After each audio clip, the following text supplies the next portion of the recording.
Excellent. All right. Thank you for joining tonight's presentation on Ecobuffer and Shelterbelt restoration or rejuvenation. I'm Megan with Agroforestry Woodlot Extension Society. In conducting this presentation, we'd like to acknowledge that Oz, we live, work, and play, or live, work, and plant trees, play too, on Treaty 6, Treaty 7, and Treaty 8 territory, the traditional lands of the Indigenous people of Canada and the home of the Métis. So Oz Agroforestry Woodlot Extension Society, we're a not-for-profit organization. We work in Alberta, and we encourage sustainable forest management, conservation, and restoration. I mean, simply put, our mission is to share with others the value of trees. So we work primarily to empower and support environmental stewards at a community level. We build this capacity through education, through developing resources for communities, and really helping deliver environmental restoration projects. So permaculture projects, Shelterbelt projects, riparian projects, all of those are included there. Right now, our team, it's made up of myself. I'm Megan, the executive director. Bob Underschultz, he developed most of the presentation you'll see today. And then Brianna Wallace, she's our environmental and communications coordinator. As well, I need to acknowledge that the Canadian Agriculture Partnership, they really partnered with us to develop information for our workshops that we deliver right now. Let's see. So we're a community-based organization, and we get a few questions on what does that really mean. So that really means that everything we do is based on supporting our community and our partners like Grande Prairie County. So we directly supported last year over 50 community-based environmental restoration projects taking place throughout all of Alberta. We like to count that we contribute to kind of that rural economy through these contributions, through contributions of funding towards projects brought in by corporate partnerships, as well as through really just developing that expertise at a community level so that community projects can keep growing year over year. Oh, excuse my notes there. All right, so in our presentation tonight specifically, we're going to talk about how to rejuvenate or restore your Shelterbelt. First off, we'll touch on what is a Shelterbelt and a little bit of information on different variations on Shelterbelts. Next, I'll talk a bit about planning for function and succession in your Shelterbelt or Riparian Buffer, Ecobuffer. And then finally, let's talk about restoring and maintaining your buffers, and then maybe even some inspiration on kind of what you could restore or maintain for.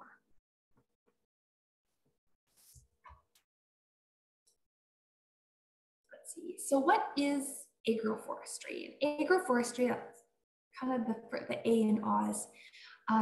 So really, if you're looking at conventional agriculture, I think that's something everyone's fairly familiar with. That's your picture on the left there. And so conventional agriculture, it's agroforestry really differs in that it's the intentional incorporation of trees into agriculture operations. So that left picture, you really don't see a lot of trees there. And in the right, trees are really part of the production on this farm. So this practice, it was once very common, used all over the world. It had fallen out of favor for a while as landowners began managing larger and larger parcels of land, obviously larger and larger equipment to do that. But now many landowners are really going back to some of those agroforestry practices, that regenerative agriculture, as a way to kind of overcome some of the difficulties seen in conventional agriculture, such as erosion, severe weather impacting production, or I mean, just generally to increase outputs and increase their farm's resiliency. So Shelterbelts and Ecobuffer overview. let's see, what is a shelter belt right off the bat? So a shelter belt, that's a linear tree and shrub planting. It acts as a barrier to environmental conditions. I know many people think of way back to the origin of shelter belts as a windbreak, so protecting agricultural land from that wind that sweeps across the landscape. There's tens of thousands of kilometers of shelter belts planted across the Prairie provinces. It's estimated in Saskatchewan alone, it's 51,000 kilometers of shelter belts. The PFRA was one of the major players in distributing seedlings in their 112-year history. Typically, these shelter belts that were planted through these programs, they were single or multi-row rows of trees. There was a particular species that everyone thinks of. You can see that in our example in that picture there, with the caragana, the hybrid poplar, and the white spruce trees. And these were planted for that singular function of reducing the wind, or reducing the hazard of the wind moving across the landscape. So with reductions in wind speed, you see reductions in erosion, snow capture, lots of different other related benefits.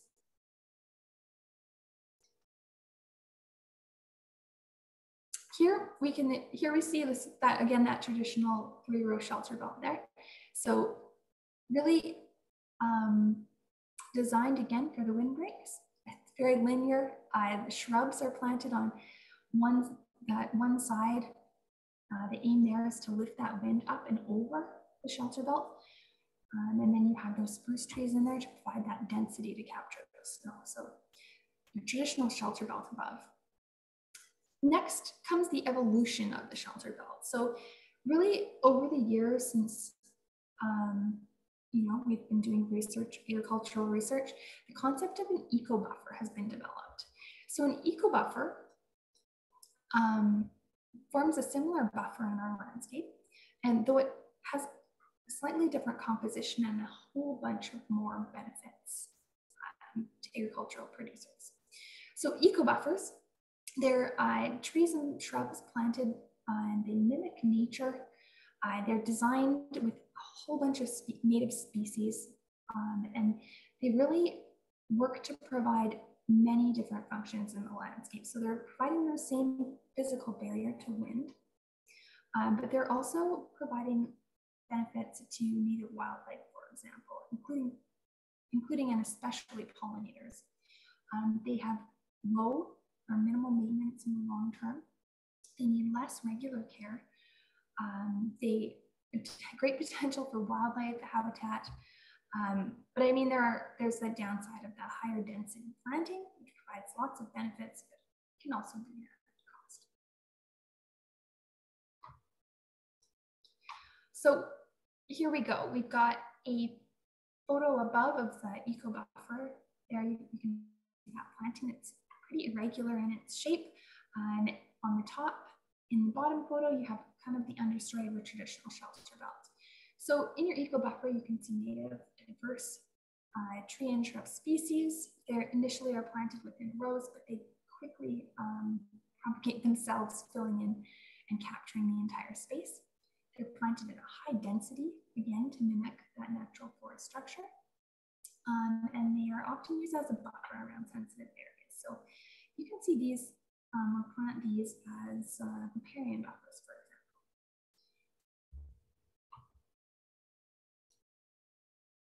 All right, so what exactly am I talking about when I'm talking about those ecological roles of native species? Let me give a few examples. So in your eco buffer, you'll see short shrubs. They provide that understory diversity. We've got lots of great options there for short shrubs. Rose, snowberry, for example. The red osier dogwood was our top seedling last year, so they did really well in all of our planting projects. We've got tall shrubs next as part of our eco buffers. They provide that intermediate canopy cover. So here we've got some great candidate Saskatoon chokecherries. I think you guys are familiar with lots of these species. Pioneer nurse trees, those are the fastest growing trees. They really provide that height to your buffer.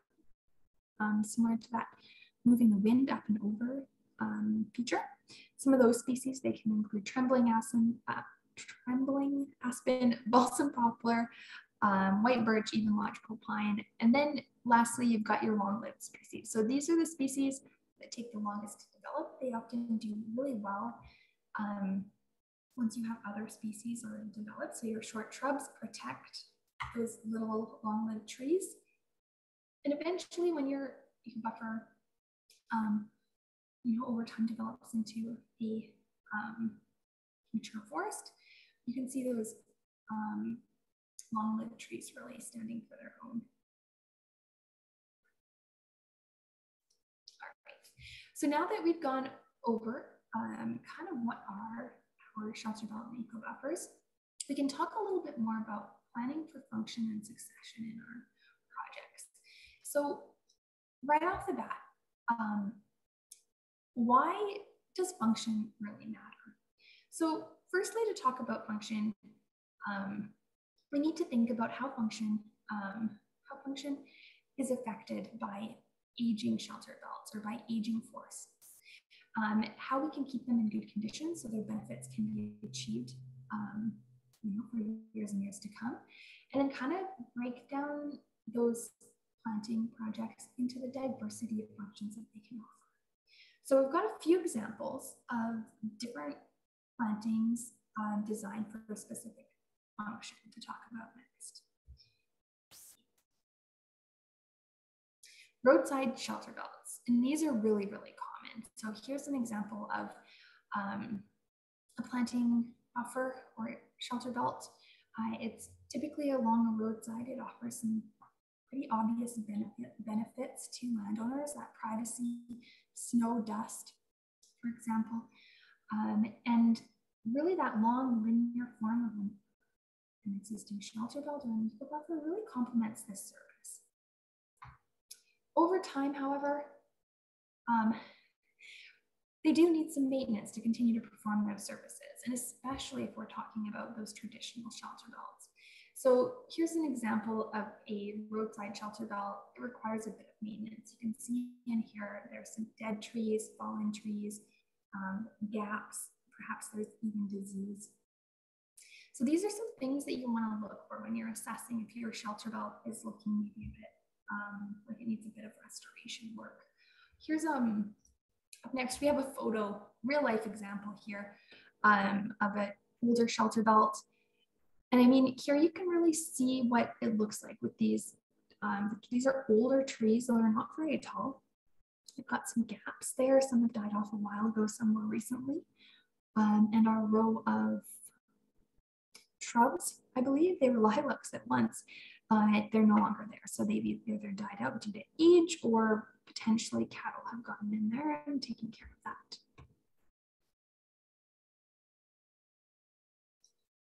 All right, another example potentially of eco buffers or Shelterbelts and functional use would be a field Shelterbelt. So these are typically planted along fields, providing a buffer, typically to reduce wind speed and soil erosion. They can help increase water infiltration. They can trap pollution and debris.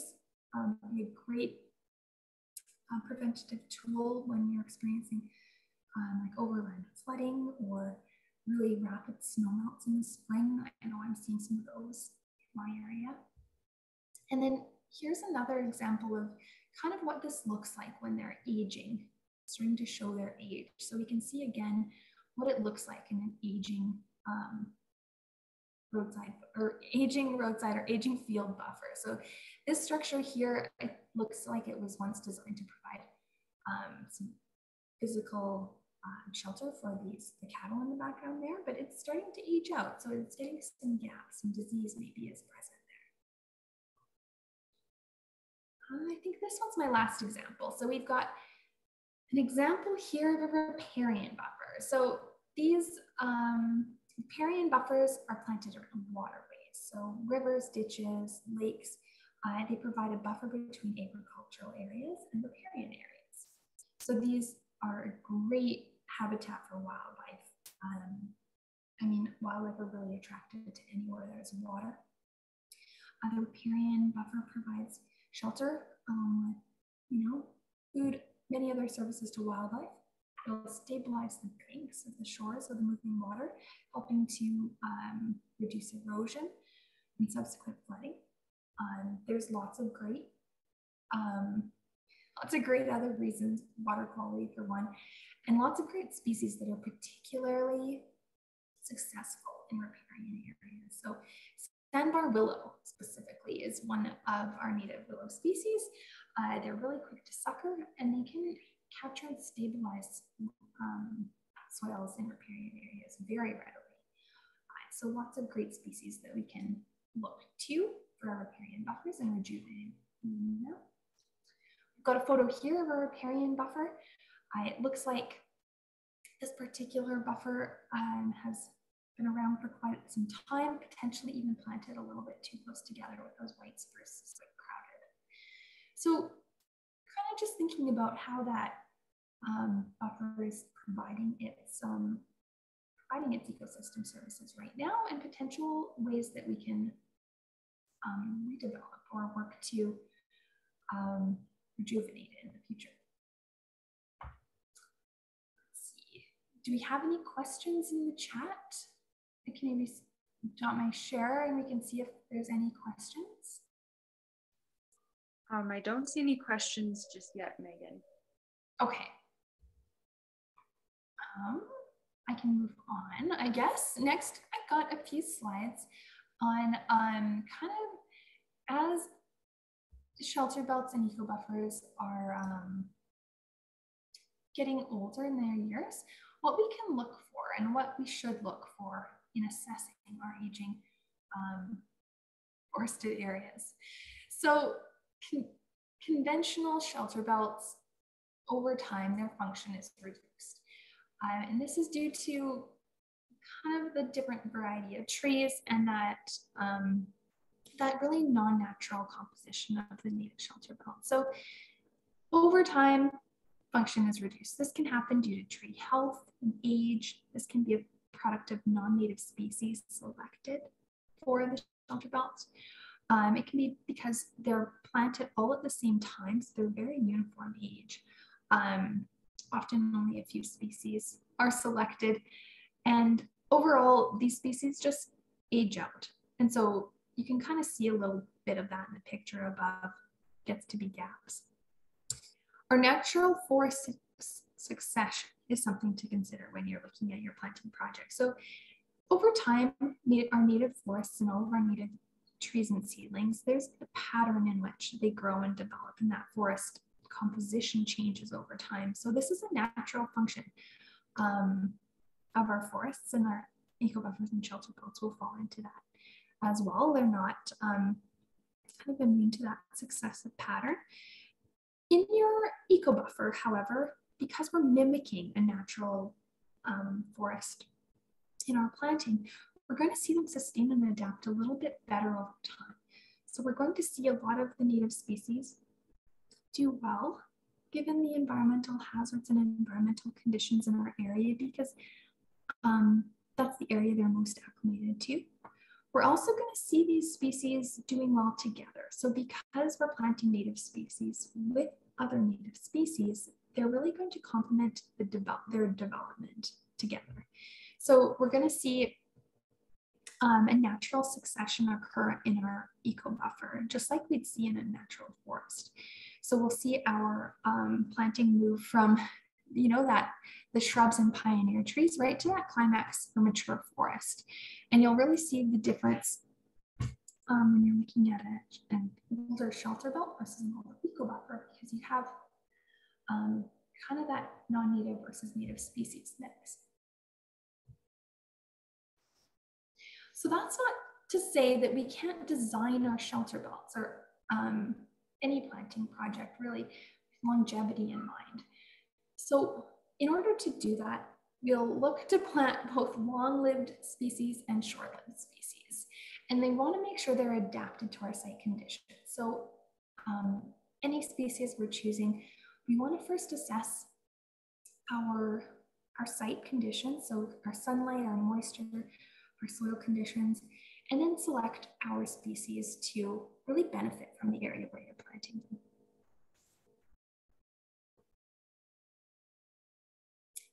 Another thing to note would be that our planting is going to change over time. So I think that's what this diagram really does a job of showing is the same shelter belt, same trees, same species, but over time, the different function of that physical barrier.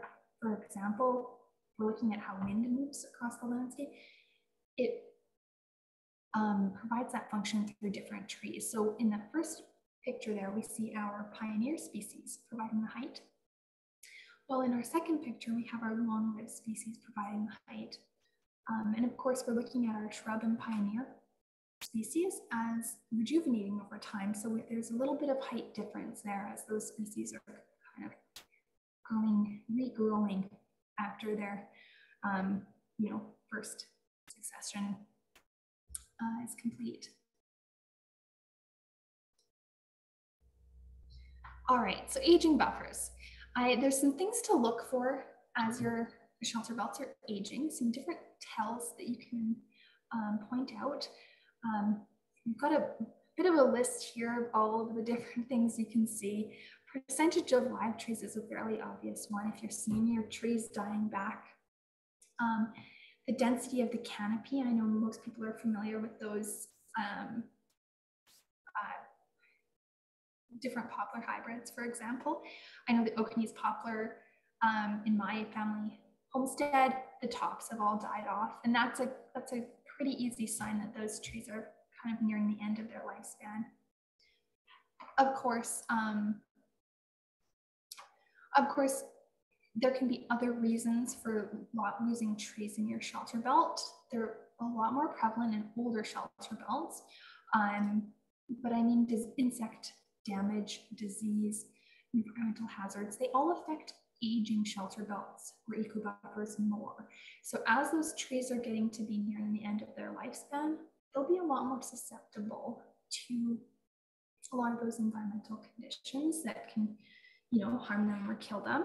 And we'll have to take a little bit more care to more closely monitor for any kind of diseases or pests that might move through, so that we can kind of make quicker action of taking any steps necessary.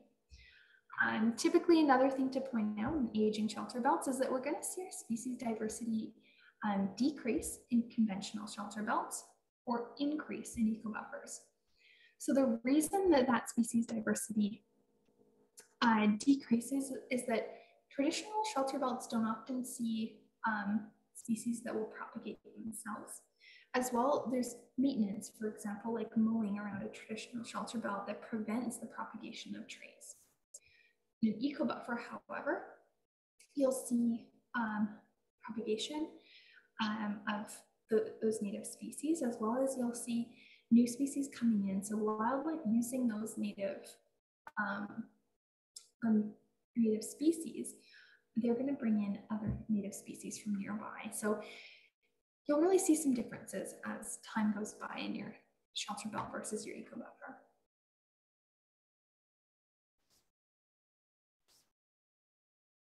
Going back to the function, I think, is somewhere that we always have to circle back to when we're assessing our aging forested areas. So if you're planted originally for density, for that physical barrier, you need to take a step back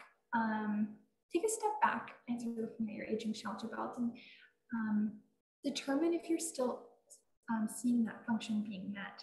So a 50% density, for example, is that meeting the function of capturing snow or preventing wind as you had initially planted for? Our branches present, leaves, how much of the tree has died back? Your shelter belt may provide some services, but not all of the services they had previously provided. Tree health is another factor to consider in your aging shelter belt. So if you're looking for tree health, look at the whole tree. Look at the whole tree. Is there potential that it's maybe not alive anymore, even even though it's not all the way bare, potentially that's the time to consider different candidates for infill planting. Further to that, insect damage.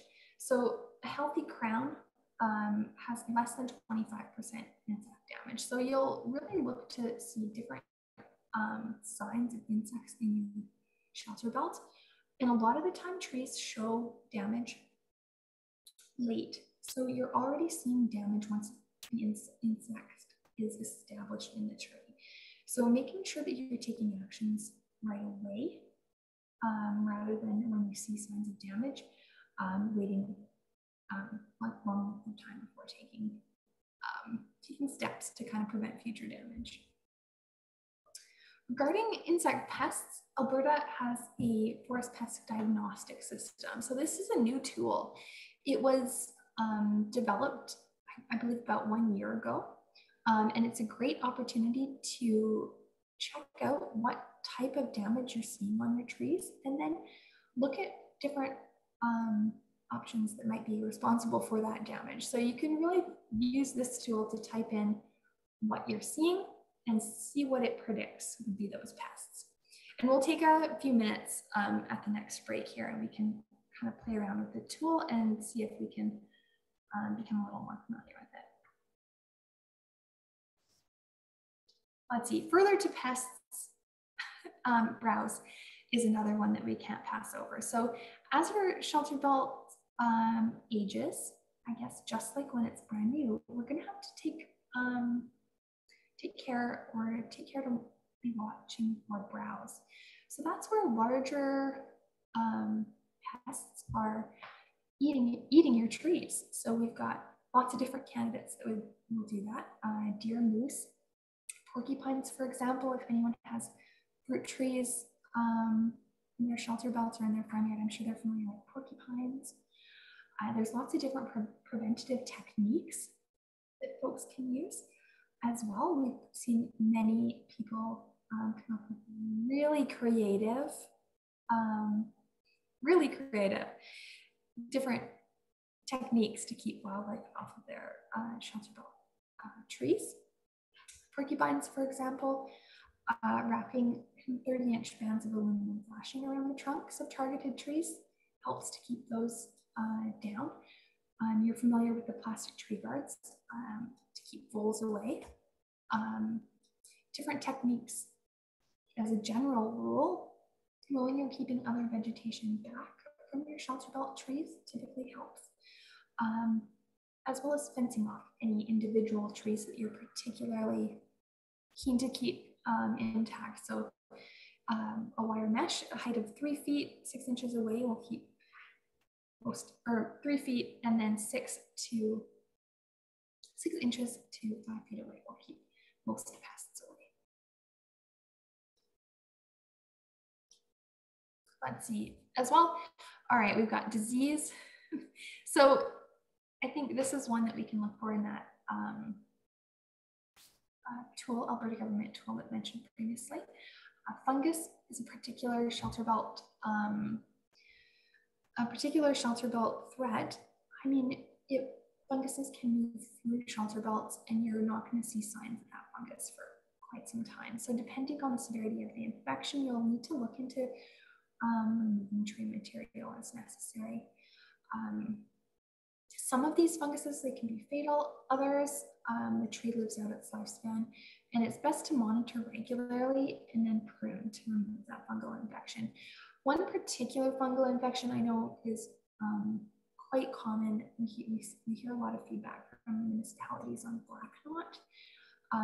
And then really the only advice that we can give once it is identified in a shelter belt or a particular area is to carefully remove the diseased infected limbs, taking care to avoid spread. So never leave the infected or diseased material behind after you're pruning it out. Always take care to dispose of it properly, ideally burning it. And then cleaning your pruners or loppers between each cut as well to ensure that you're not infecting that healthy tissue as you're continuing to remove from the planting. Our last pest that I'll mention is livestock. And just like that roadway shelter belts in our kind of first slides, livestock can be quite a pest for shelter belts and eco buffers as well. So their activity impacts areas around our plantings. They seek those sheltered areas as a way to escape any environmental hazards. So ideally, monitor your livestock when they're using those forested areas. Make sure that you have fencing available to move them out during sensitive times of the year. Spring, for example, when the ground is really soft, is a good example of a time when your forested areas are very sensitive to receiving damage from cattle being in there. And other times you want to just make sure that your grazing numbers aren't affecting the forested area. So really monitoring for compaction, seeing any damage to trees or any other impacts that the overall the forest won't be able to recover from. So generally we want to keep grazing as not the dominant use of forested areas, and then to consider other objectives to meet that. So looking at your carrying capacity, looking at using other sources of water or salt stations to encourage cattle into other areas of the land, and then managing access and direct travel through wooded areas using fence or gates or trails, for example. Always keep in mind when you're rejuvenating your shelter belt or your eco buffer that cattle really enjoy browsing on those young tree seedlings. So keeping cattle away from any seedlings for the first 3 to 5 years would be a good target for areas that are being restored. All right, next we've got some information on restoring and maintaining shelter belts. I think we have one question here. Did you want me to read the question, Megan, or can you see it? I can see it here in the chat. We have Angelina asks, we have a relatively new conventional shelter belt, but love the idea of adding an eco buffer. However, that's a lot of plants to achieve the density needed. Is there an affordable way to access native species needed for an eco buffer? Yeah, so excellent question. And that's a question that we see a lot. So there's lots of resources out there for accessing especially large quantities of seedlings. Oz works with many funders to kind of support our stakeholders in funding their eco buffer projects, because it is so many seedlings. Different funders are going to support different compositions of trees. So we see some funders that will support primarily native species. Some funders will support only tree species, but not shrubs. And other funders will support kind of everything. Of course, all of them support different dollar amounts per tree. So there's some consideration to be taken, or maybe a little research to be done before looking at different funding opportunities. And our team can help out with selecting a good funding source for your project. So we can send some information your way on different grant sources for funding if you want to look into that yourself, or we can kind of help advise in that area too. Were there any other questions for now?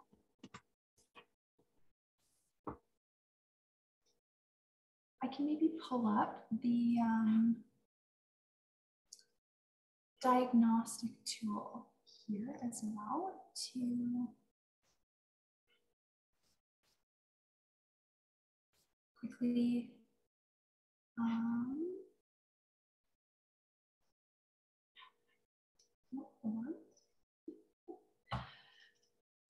give you guys a look at what this is.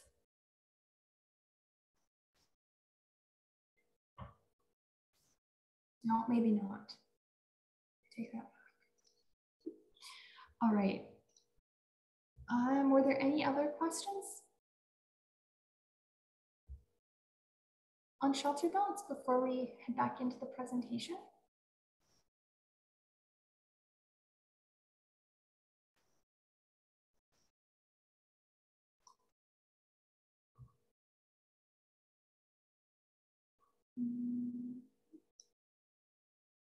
Okay. Sorry, I have a bit of a delay. There's another question, Megan. I don't know if you can see that in the chat. Oh, no, I can't see that. Let me just check here. All right. How Darren asks, how do you feel about using non-natives to help with the changing climate? Plants which grow here and maybe better for drier summers or poorer soil. That's a good question and an interesting topic to think about. I like to plant species on the edges of their agricultural zones, for example. So in looking at species that native species and non-natives, I guess, if you prefer, but looking at species that may grow well on the edges of their ideal habitat. So if you look at your agricultural zone, does anyone, I'm not confident in stating Grande Prairie's zone. Are you zone 2? I know in Edmonton, where I'm located, we're in zone 3. But so looking, oh, Kate, were you going to tell me? I was going to say, I think we're kind of zone 2, maybe bits of zone 3. Okay. So if you're zone 2 at best. Oh, I'm sorry, I interrupted Darren. Sorry, 3A at best. 3A at best. All right. So selecting species, selecting species in that at best edge of the agricultural zone would be something that you can try to see how they do, and especially if your site has particular microclimate. So, for example, I really love growing fruit trees. So, if I have an area that's protected from that hot sun in the springtime, I'm more tempted to plant a fruit tree that is on the fringe of my zone, knowing that it's going to have protection from those really early hot sun, and it's going to stay dormant for longer. So that would mean that I'm not going to risk frost on my fruit tree flowers. So depending on your, what you're willing to risk, and potentially not establishing your entire planting project using species of fringe zones, play around with what you have, because you may be surprised on what will do well in your microclimate. I know a lot of folks,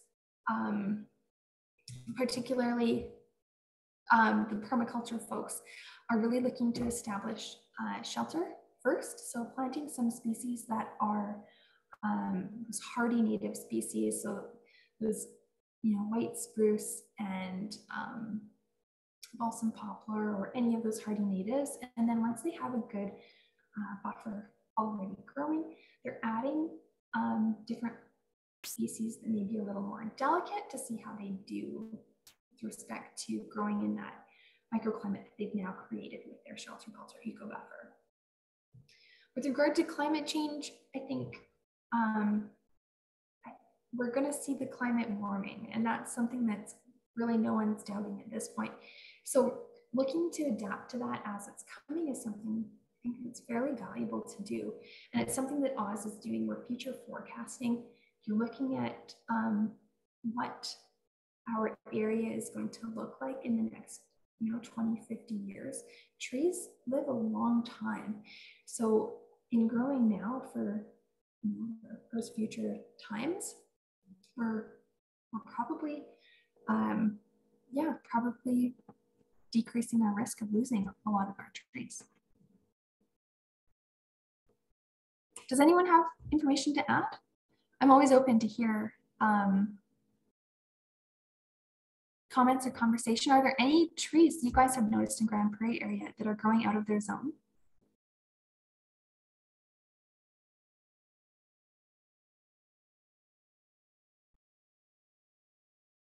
Any non-natives, for example?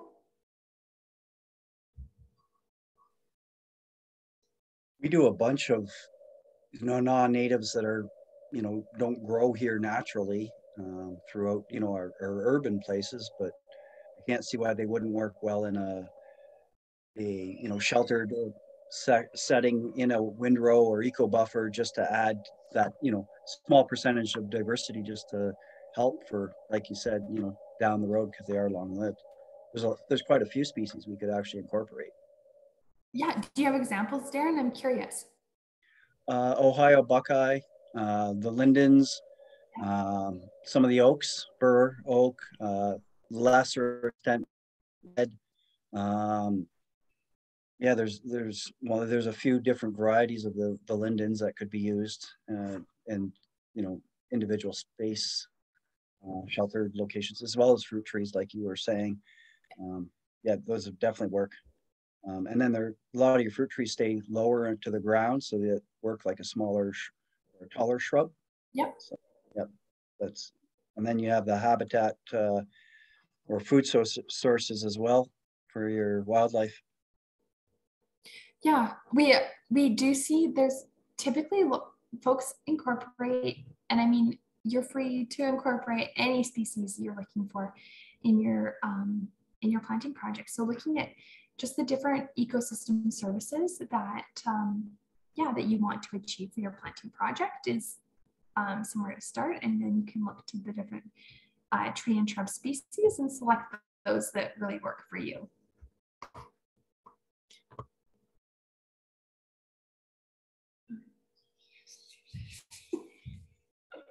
All right.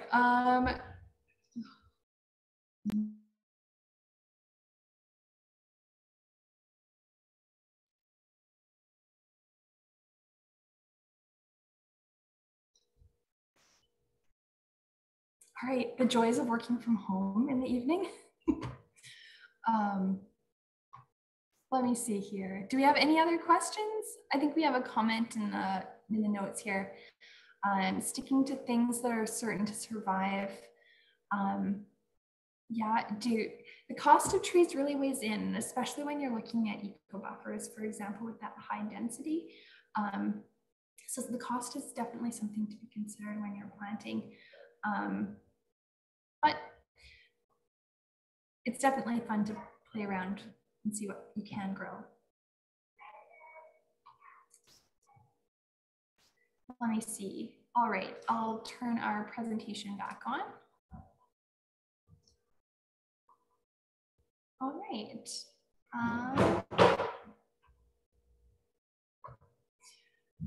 Let me see here.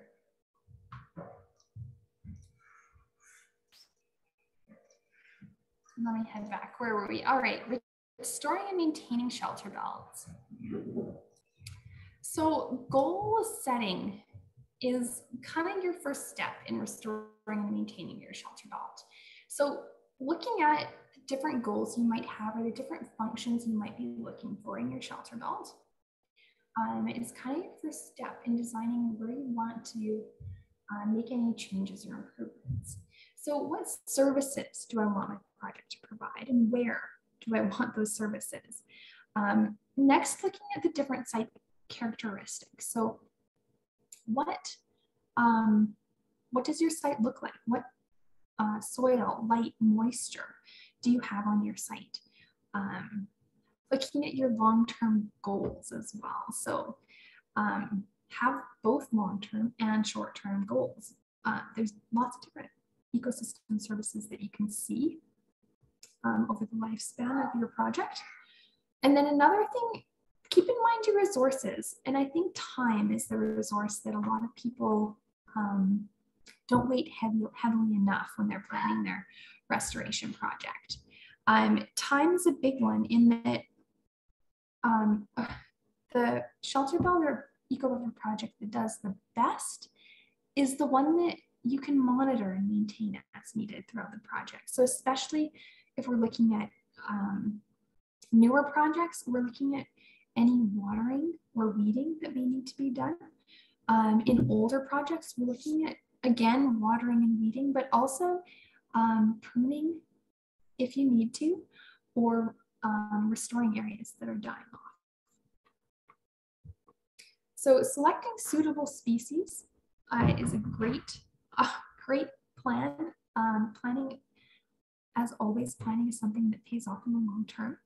And then that also comes into play when you're looking at rejuvenating your Shelterbelt. So looking to plan your ecosystem services, planning your planting project, once again, when you're looking at rejuvenation, will help your planting project in its next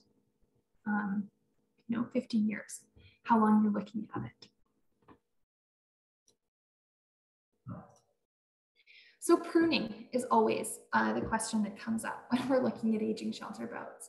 So I've seen in my years lots of examples of really poor pruning. So pruning isn't something to do just off the bat. It's not a given for your project. It adds stress to trees. So if you're aging Shelterbelt, for example, you're thinking pruning those, the tops off of those older Okanese poplars as a way to rejuvenate it, you're likely going to see the results that you're looking for. So as Shelterbelts age and the trees aren't able to withstand the environmental stress, they're starting to die back. Pruning may just finish them off. So considering the age of your project and the amount of stress that you're adding to your trees, maybe look to different options for management in the future, potentially removing some of those older trees so that you're doing a kind of a succession in replanting as an alternative. Of course, there are reasons why you do need to prune. So safety, number one. If there's buildings, power lines, for example, different areas that might risk infrastructure if the trees are falling, consider pruning. Disease control would be another example of where pruning is a good idea. So if you have an infestation of fungus or insects in your aging Shelterbelt or eco buffer, you want to look to take care of that. So as those trees are aging, they're more susceptible to some of those insects diseases, and you'll want to take care of it quickly because those more susceptible trees are going to be affected quite readily by some of those different disturbance agents. Always remember, I feel like I have to say it every time I mention pruning, prune during dormant season as much as possible, and be careful not to prune too much. So about, I think it's 25 to 30% is a general maximum for pruning. Let's see, topping. We can't talk about aging Shelterbelts without mentioning topping. And I'll talk about this primarily because it's something that was practiced on my family farm growing up, and I don't want to see anybody else having to look at topped trees their whole childhood. So topping trees results in rapid growth. So essentially those like shoots that come out of those topped trees, they're suckers.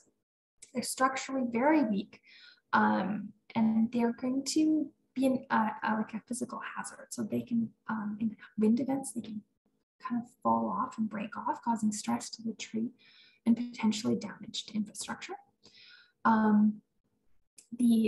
There's loss of protected foliage to the trees when they're topped. So it can cause sun scald to the lower areas of the tree and bark.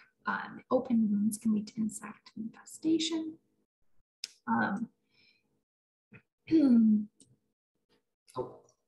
Scroll back again. And yeah, so you really want to think about different ways to modify your Shelterbelt or eco buffer other than pruning. Aesthetics is another reason pruning really isn't a great idea. I know it's kind of that cycle of where you're pruning and topping trees. They'll really require more maintenance in the long run, rather than this being kind of a one-off activity. So if not pruning, then what what should we do to maintain or rejuvenate our shelter belts? Well, there's a few options. So we can remove any trees that are dying or infected. Then, of course, we can fill the gaps with different species that would serve the functions that we've planned for in our assessment and planning of our aging shelter belts. We can look at spacing adjustments. For example, if trees are growing very close together or farther apart, adding or subtracting trees to make sure that, you know, we're aiming for a healthy forested area. We can look at managing our shelter belt differently. So secluding livestock, modifying maintenance. We can look to adding a row of trees if there is additional space available, and then just general tree care as well. So removing trees, I guess that's something that you want to look at when you're assessing the overall health of your stand. So looking at those factors again, like insect disease. You want to plan removal of trees. Look to your shelter belt management plan. So when you're doing your assessment and you come up with your plan, yeah, consider removing trees and stick with your plan so you have a good strategy for maintaining your shelter belt or eco buffer. And always something to point out would be to replace and look to diversity. So if you're looking at your shelter belt, for example, a 3-row shelter belt, look, as it's aging out, would be a good time to add different diverse species to increase the longevity and natural succession of that forested area. Spacing adjustments. So planting trees too close together can cause stress. Those trees that are competing against each other can cause lots of different stressors to the trees, slow growth, disease transmission. So in your overall maintenance plan, adjustments, relocations, removing trees are different factors to consider. Sometimes we already have gaps in your shelter belt or eco buffer, so filling those gaps, replanting and moving trees from different areas of the shelter belt would be one way to consider those areas. Yeah, like I mentioned, adding another row of trees to the shelter belt can be an important tool in rejuvenating your shelter belt. So like the picture here, there's a good amount of space near this older shelter belt, and adding a row or 2 rows can be a great opportunity to increase that lifespan and services that forested area offers. Regeneration. So this can look like a couple different options here. We have regeneration that naturally occurs. So that can be when you're walking down your shelter belt, you can see natural regeneration of species that are there. You can encourage this natural regeneration by reducing some of the maintenance you do. For example, by reducing mowing, you may see seedlings coming up, suckers, or other seeds starting to grow that have been brought in by wildlife utilizing your eco buffer shelter belt. Natural regeneration typically indicates good growing conditions. And the seedlings that are naturally regenerating, those are really well adapted for your site. So that's a good sign and a good indicator of what you could select if you were going to do some planting in gaps, for example. Look to the species that are easily regenerating. Understory planting is another option for rejuvenating your shelter belt. There's lots of species that are very very well adapted to growing in an understory environment. So by understory, I'm talking about the kind of shaded and protected understory of a forest. So species like white spruce, we can see in our picture here, they're shade tolerant. They don't really differ in their growth when they're in like a very exposed high sunlight environment to when they're growing in a nice shady understory area. So they're a good species to select. but there's many others as well. So choosing a good understory species would be something to consider if you're looking to replant and fill in your aging Shelterbelt that way. I think we've got a few slides next on kind of taking your Shelterbelt to the next level. So when you're looking at your aging Shelterbelt and looking to rejuvenate or restore it, this is a great opportunity to seek different ecosystem services and to seek additional ecosystem services from your planting project.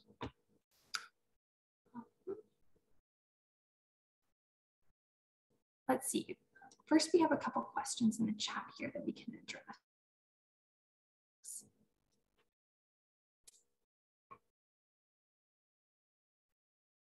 Let's see, Angelina Small asks, what are your thoughts on making conventional Shelterbelts the easiest to maintain, so specifically weed management? And then she's mentioning, is bare soil tilling or grass mowing the best? Are there other alternatives? Trying to figure out what requires the least labor, but also is best for the environment. There's lots of different options out there for for managing Shelterbelt plantings as well as eco-buffer plantings. I know depending on the project, Oz makes a few different recommendations, and we tend to look to what resources landowners have in making recommendations. So I can give some examples, but it's really going to come down to your specific site. And we can talk about that at another time as well, so I can get you specific advice for your project. But let's see, for example, there's different products out there like, many different products out there. Firstly, let's talk about tilling or grass mowing. So depending on where your Shelterbelt is and the conditions that you're planting into, for example, if you have heavy compaction or very established weeds, if you're planting over tilled agricultural land or in marginal land, like for example, a riparian buffer, you want to take some probably different site preparation techniques.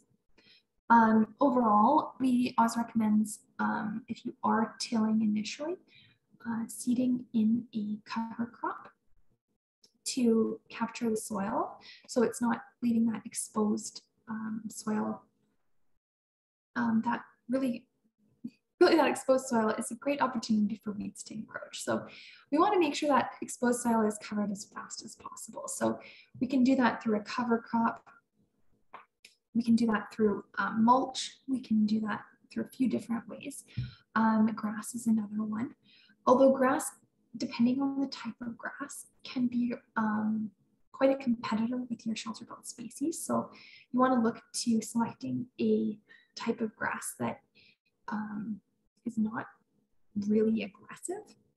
For example, like smooth brome or ditch grass is quite aggressive and it can outcompete your seedlings.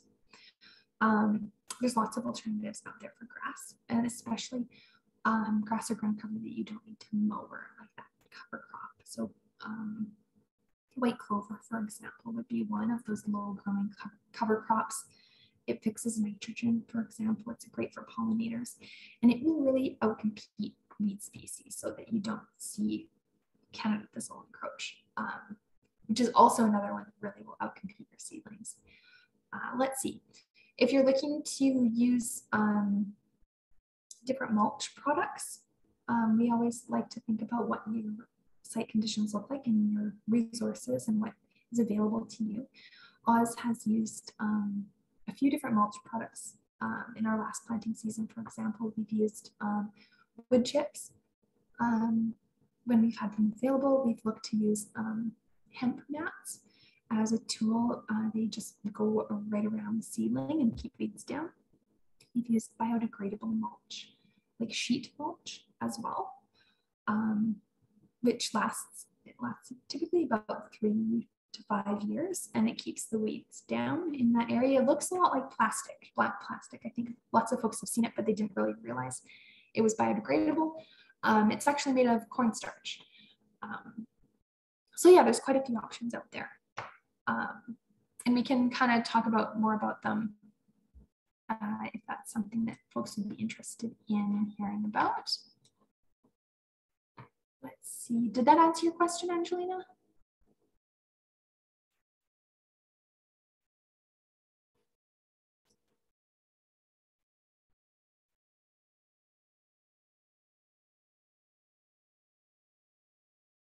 Yes. All right. Excellent. And I think on our website, I'm sure on our website we have some information sheets that would give you some more details on different types of mulching and ground cover to support your seedlings and keep weeds down. So we can definitely seek more resources on our website.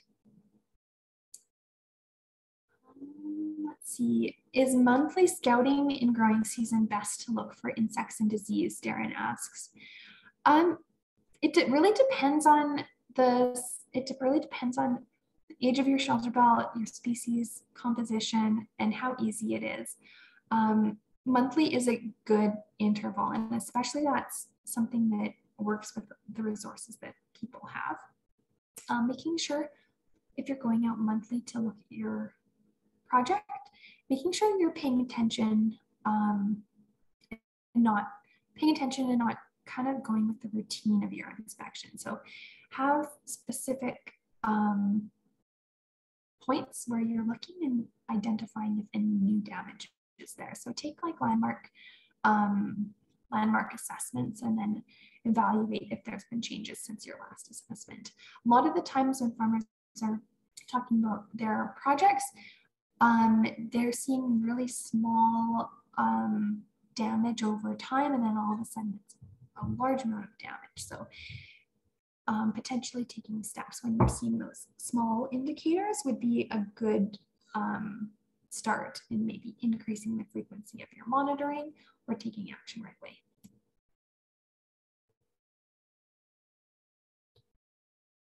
All right, and then Darren's comment here, we take pictures of the damage so we can see it if it's building. Yeah, that's a very good tool to take pictures of damage and then to monitor.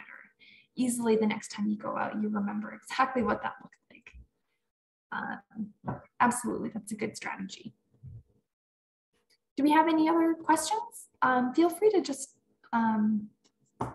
you guys can just speak out as well and ask me if you have questions, or we can do that at the end of the presentation as well.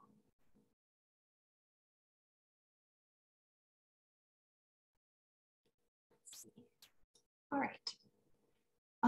I can kind of move on to, I can share my screen again here and move on to share some potential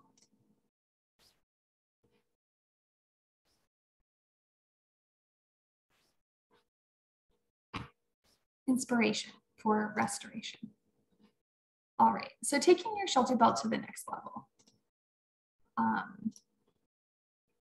And I'm sure Bob was intending humor. So vertical structure diversity is something that you can consider when you're rejuvenating your Shelterbelt. So looking at diversity again, mixing up horizontal and vertical structure of the area will really help diversify the different species that you're selecting, and it helps when you're looking at this vertical structure, identifying all of the different services your planting project can provide. So specifically looking at wildlife utilizing your Shelterbelt, wildlife utilize different areas, different vertical structure areas of your Shelterbelt differently. So mixing up means different species are provided the greatest amount of habitat. It's important to consider wildlife needs during each season when you're looking at planting and succession of your project, and encouraging growth of species that will particularly flower and produce seeds and fruit early in the season and late in the fall.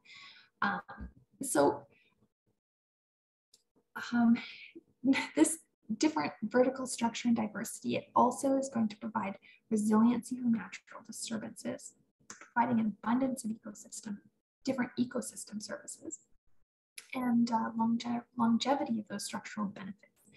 So through diversity, you'll see longevity. So As your diverse planting project, as it moves through year over year, you're going to see different lifespans and growth rates amongst your diverse species. So when you're planting in this way, your project will become so much more resilient to weather events, to climate change, to any kind of pests or environmental hazards that move through. And because of this resiliency, you'll see like an abundance of services provided. Looking specifically at the resiliency, or specifically at the different opportunity of diversity, we have an example here of a traditional shelter belt on the left and an eco buffer on the right. So your traditional shelter belt, you can see there's only 3 different species there: the white species, red, and the yellow. And in this example, we want to look at a disease moving through, or a pest, for example, and specifically the red species is targeted by a pest. So we can see that impact there. It's not so much in that either project. Both are still able to provide their function, for example, if they're a wind barrier. But what if a long drought comes next year and it hits the yellow species? That traditional shelter belt, we've got some gaps already forming, and so wind is able to move through. However, our eco buffer is planted much denser with many more species. So yeah, we'd have to see a significant amount of different environmental hazards before we're looking at loss of that functional aspect of our eco buffer corridor. All right, so how to upgrade? So looking at upgrading your shelter belt, rejuvenation as a time to improve, look at establishing secondary goals. So your secondary goal can look like wildlife habitat, pollinator services. These goals, they can help you determine species choices and design elements. Also look into what grows in your particular landscape. So you can check out nearby natural areas for inspiration as well. Different species that are found there. Close to home, those local conditions, you know they grow well in your area. And look to add in a diverse selection of native species. So these species are great. They sucker. They're useful for increasing coverage and density and for natural regeneration as well. So when you're looking at your site's characteristics and selecting native species, Oz has a tool on our website. It's our native tree and shrub finder. And this is a tool that you can use. You can plug in your site conditions, so the amount of sunlight, the area you're in, so boreal, prairie, and then you can select, it'll bring up species that will be well suited to that area. So you can look at which species would be best adapted to your area. Let's see, specifically enhancing with pollinators in mind. Looking at bloom period would be particularly important. So having an arrangement of species with different periods blooming, either covering the entire spring to late, and then to late summer. So different species covering off that entire period provides habitat for active pollinators all season long, making sure they have access to nectar and pollen. If you're planting to create diversity for wildlife, for example, look to the different species in that physical layering. So look to your herbaceous layer, shrub layer, understory, and canopy, and then select species that would provide kind of an abundance of habitat for wildlife.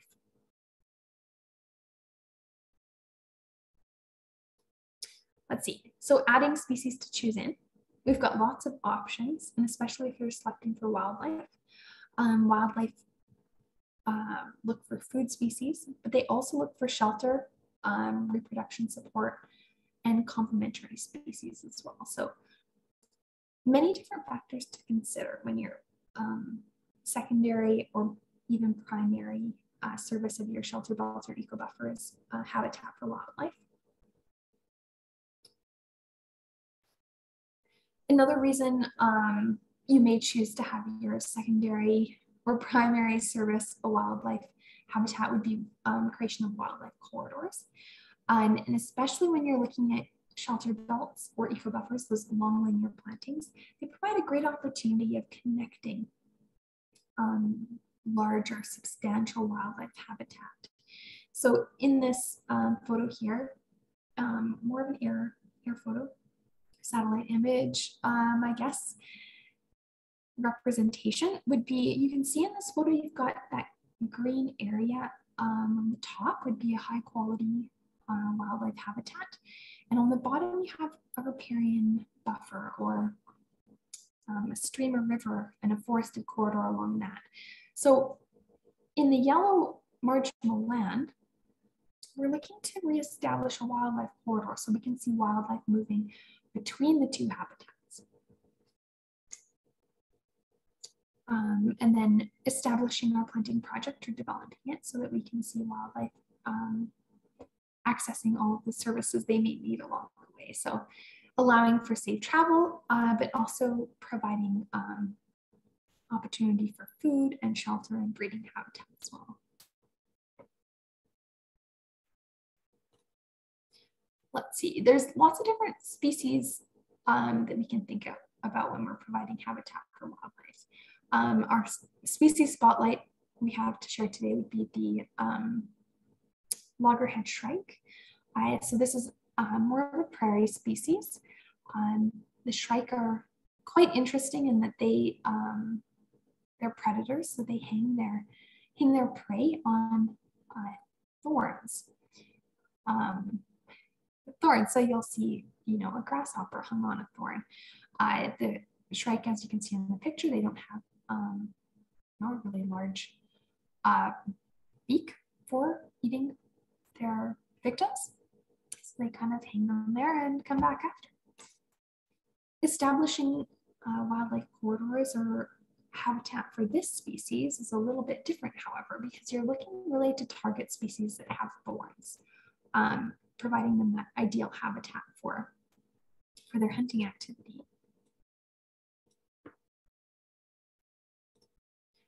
Let's see, another ecosystem service that we can target would be restoring ephemeral drains.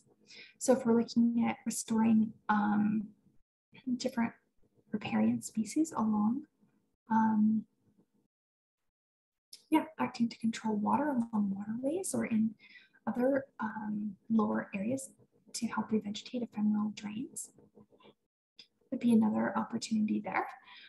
Looking always to renovate to boost resiliency. So I think this was the map I was referring to earlier, where you can see how climate change is impacting the ecoregions in our province. So that increasing energy in our climate really increases all of the disturbance agents that are acting on our tree species. So you'll see increases in floods, in wind events, in insect disturbances and droughts.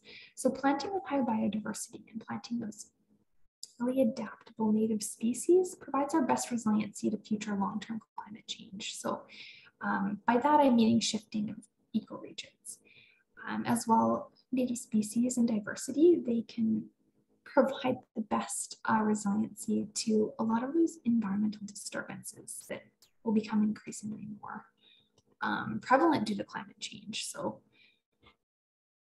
let's see, so yeah, diversity, I guess, really equals greater resiliency.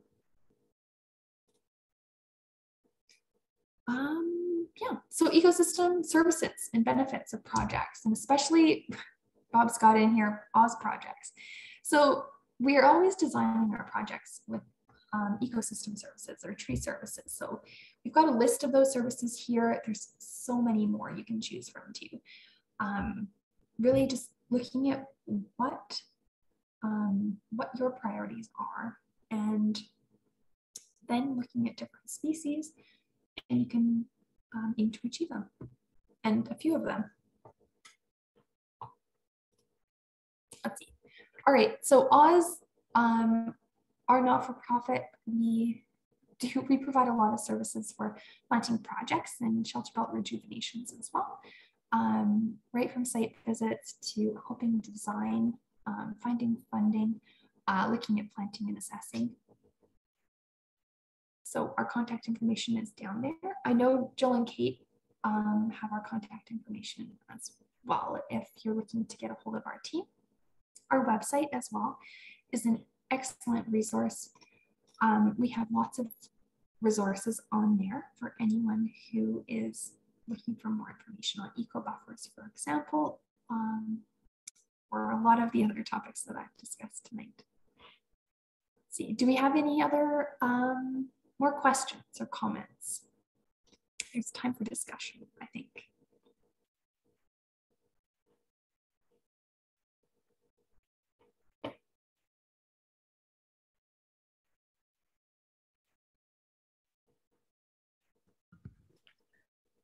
How far are you guys willing to travel to do a site visit? Well, we'll combine site visits with other travel, I think, in short. I'm assuming you're in Grande Prairie region, Angelina? Yeah, we are. We weren't really sure where you guys are, where your headquarters are, and if you're willing to drive up here or not. Yeah, well, we're headquartered, actually, we're all working remotely right now, but we're headquartered in Edmonton at the Crop Diversification Center North, where our refrigerator is that we hold all of our seedlings. So we typically head up to Grande Prairie in the springtime and in the fall, and we can combine our trip with some site visits, definitely. If you'd be able to email our team, we can look to plan that for our trip upcoming in May, I believe. Jill and Kate have us planned doing some staking projects at that time. Okay, great. Thank you. Yeah.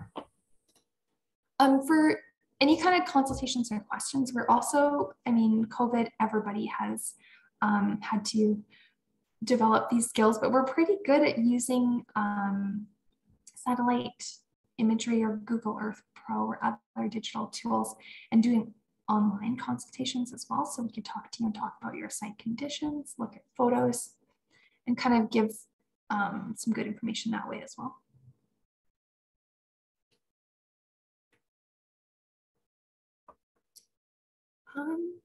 Do we have any other questions? More a comment.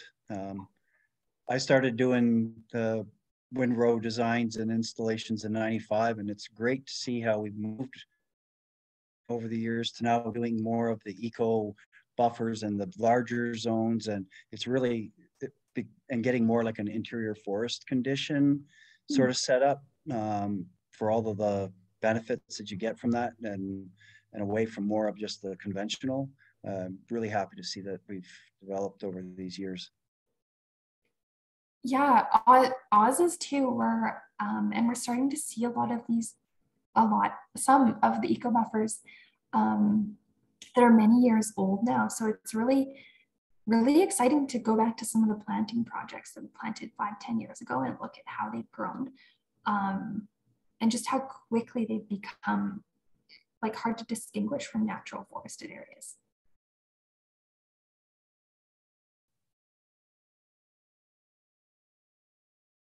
Do we have any other questions?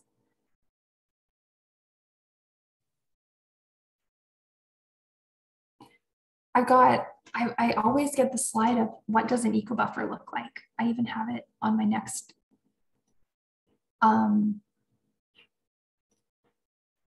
the next slide on my presentation. Would you guys like to look at it?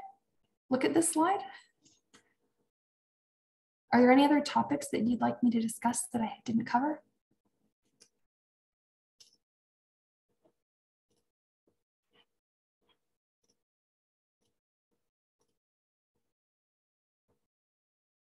Oh, sorry about that.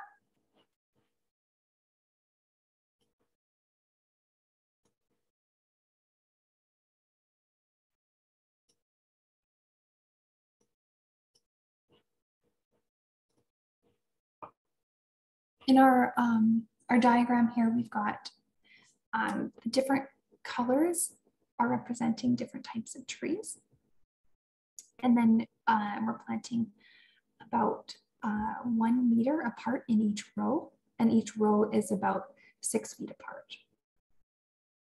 So we're looking in here to establish our tall trees or our long-lived trees, primarily on the interior of the planting project, and our low shrubs primarily on the exterior. So like Darren said, we're mimicking that natural forest where you're seeing the interior long-lived species growing to create that beautiful understory where wildlife can pass through unobstructed.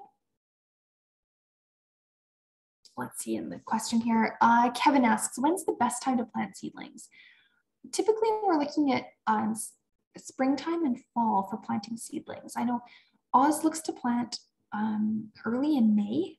We're looking to kind of look at the fringes, so avoiding really extreme weather. So 30-degree planting days is something to keep in mind. Limiting stress for our seedlings. So when they're very first planted, they're pretty vulnerable to extreme weather. So very dry conditions, very hot conditions typically stress them, and we see lots typically losses when we're planting in those times. So Grande Prairie area, we're looking to plant in mid-May. Or we've also, and especially last year, we had very hot May. Our fall seedlings we're expecting them to do much better. So we're also planting in September as well. So September 15th, mid-September and mid-May would be when we plant. Given planting projects, lots of folks have an abundance of time and resources to spend babying their seedlings. So if you do, anytime during the summer, as long as you're able to provide seedlings with that water and protection from the elements. Do we have any other questions?